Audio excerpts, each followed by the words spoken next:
많은 분들이 오해를 많이 하죠. 어떤 오해를 합니까?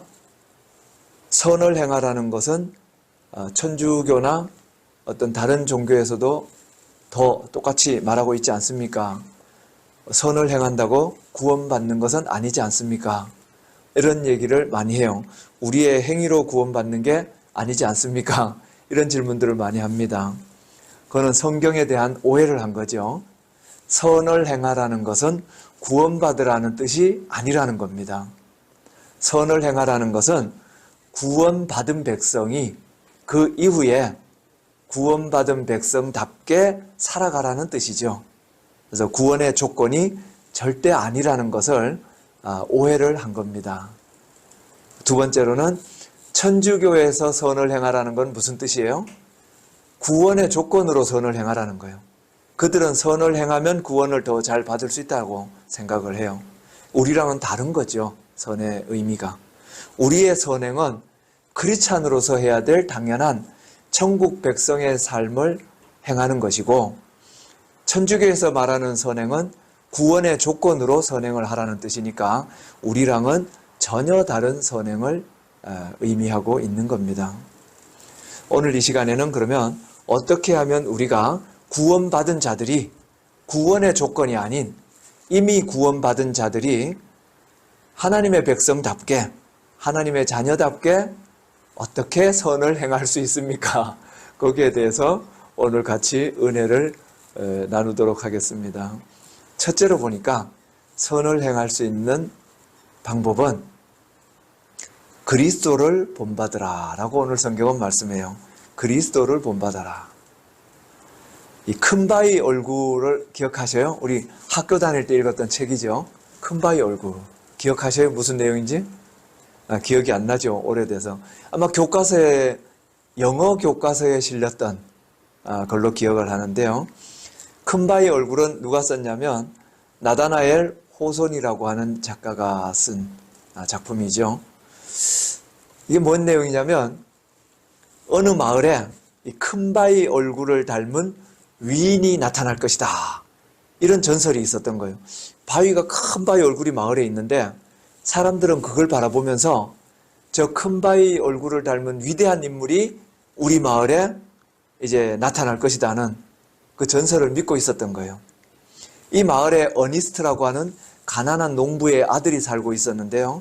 그 가난한 농부의 아들이 어려서부터 그 전설을 생각하면서 그래, 우리 마을에 저 큰 바위 얼굴을 닮은 위인이 나타날 거야. 이렇게 그래서 소원을 성취해 줄 거야. 그 예언이 성취되어질 거야. 뭐 이런 얘기를 어머니로부터 늘 들으면서 자라게 됩니다. 그리고 어니스트가 이제 세월이 많이 흐르면서 큰 바위 얼굴이라고 믿었던 많은 사람들을 만나게 돼요. 대부분이 뭐냐? 사업가로 돈을 많이 벌었던 부자를 만납니다. 그 마을의 부자를. 이 부자가 큰 바위 얼굴인가 보니까 또 실망을 하는 거예요.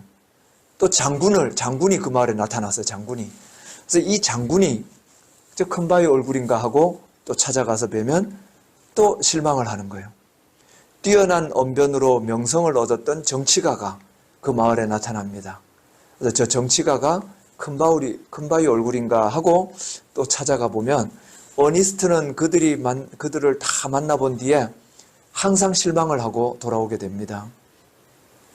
하지만 이 어니스트는 진실한 생활 속에서 늘 큰 바위 얼굴을 바라보면서 저 큰 바위 얼굴을 닮은 인물을 기다리는 그런 삶을 계속해서 살아가게 돼요. 그러는 동안에 그 자신이 스스로 지혜와 덕을 갖춘 인물로 점차적으로 성장을 하게 되더라는 겁니다. 그 마을에 이제 사람들에게 교훈을 전하는 백발의 어니스트가 된 거예요. 이제 그러니까 할아버지가 됐는데도 아직 그 큰 바위 얼굴 닮은 위인을 못 만난 거예요. 그래서 이 어니스트는 백발의 노인이 돼가지고 마을 사람들에게 귀한 교훈들을 전하는 이 할아버지로 살아가게 되죠. 어느 날 세월이 흘러 어느 시인이 그 마을을 찾아오게 됩니다. 어느 시인이 그를 찾아와서 이 백발의 노인에게 바로 그 큰 바위 얼굴을 닮은 예언의 인물이 바로 어니스트였다라는 것을 깨닫고 그에게 전해주고 마을 사람들에게 알리게 됩니다.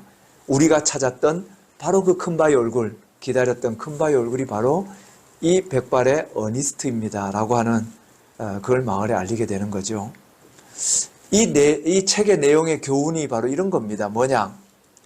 누구나 본받고 싶어하는 큰 바위 얼굴을 가지고 다 살고 있어요. 모든 사람은 다 이 큰 바위 얼굴에 그 위대한 인물이 될 수 있는 가능성을 다 갖고 살고 있다는 거예요. 그런데 그 얼굴을 바라보면서 나도 저런 위대한 인물이 돼봐야지, 나도 저런 훌륭한 인물이 돼봐야지, 늘 이런 생각을 마음에 품고 바라보게 되면 결국은 자신이 그 큰 바위 얼굴과 같은 인물이 될 수 있다라고 하는 교훈입니다. 바로 그런 교훈이죠. 오늘 본문 15절에 보면 이런 말씀을 합니다. 너희 마음에 그리스도를 주로 삼으라는 거예요. 너희 마음에 그리스도를 주로 삼아 거룩하게 하고, 즉 그리스도를 마음속에 주로 삼아서 살면은 바로 그리스도가 원하는 선한 행실을 하면서 살아갈 수 있다라고 하는 것을 우리에게 가르쳐주고 있는 겁니다. 누구를 본받으려고 할 것이냐, 누구를 닮으려고 할 것이냐, 이게 굉장히 중요하다는 거예요. 근데 우리에게는 누구를 본받으라고 가르쳐요? 그리스도를 주로 삼으라. 이렇게 오늘 성경은 가르쳐주고 있는 겁니다. 그러면 두려움도 다 사라지고 마음에 평강이 온다라는 것을 가르쳐줍니다. 우리가 여전히 두려움에 사로잡혀 살고 고통 가운데, 고난 가운데 힘들게 우리 마음고생을 하고 있다면 한편으로 이런 생각을 한번 해보셔야 돼요. 아직도 내가 그리스도를 주로 삼고 있지 않은 것은 아닌가? 이런 고민을 우리가 한번 해봐야 한다는 거죠. 언제나 우리가 두려움 속에 사로잡혀 살 수는 없습니다. 우리가 가장 두려움에 사로잡혀 살 때가 언제입니까? 돌아보면 그리스도를 주로 삼지 않고 살아가거나 또는 그리스도를 주로 삼지 않고 살아가는 이웃들을 보면 가장 두려움에 빠져 살아가고 있는 모습을 보게 되더라는 거죠. 이 토마스 아켄피스라고 하는 분이 쓴 책이 있어요. 그게 뭐냐면 토마스 아켄피스가 쓴 그리스도를 본받아라고 하는 책이 있습니다. 거기에 보면 이런 구절이 나와요. 뭐라고 나오냐면 예수 그리스도를 사랑하는 사람은 많지만 그리스도의 십자가를 지는 사람은 거의 없습니다. 뿐만 아니라 극히 작은 자만이 그의 쓴 잔을 마십니다. 이 문구가 나와요. 우리는 전부 다 그리스도를 너무 좋아해요. 그리스도를 너무 사랑합니다. 그런데 십자가를 지라고 하면 안 한다는 거예요. 십자가를 지라고 하면 안 해요. 그리고 더더욱이 쓴 잔을 마시라고 하면 다 도망가 버립니다. 아니 그렇게 그리스도를 사랑한다고 했던 사람들이 쓴 잔을 마시라면 도망을 가버리고 말죠. 이게 그리스도를 본받아라고 하는 책에 나오는 글입니다. 그리스도를 믿어서 구원을 받는 건 너무 좋아하는데 너도 나도 그리스도를 믿고 구원받았다는 걸 자랑하죠. 그런데 그리스도의 십자가를 지는 사람은 거의 없더라는 겁니다. 은혜만 누리고 싶어 한다는 거예요. 은혜만. 그리스도가 주는 그 은혜만 우리는 사모한다는 거죠. 그런데 이제는 우리가 나를 위해 십자가를 지신 주님만 바라봐서는 안 된다는 거예요. 뭐냐? 이제는 뭐예요? 내 몫의 십자가를 바라볼 줄도 알아야 된다는 거예요. 나를 위해 십자가를 주셨으니까 너무 감사합니다. 그 은혜만 바라보려고 그래요. 은혜만. 근데 내 몫의 십자가는 회피하는 모습을 그동안에 우리의 살아갔던 모습이 아닌가 이런 생각을 하게 됩니다.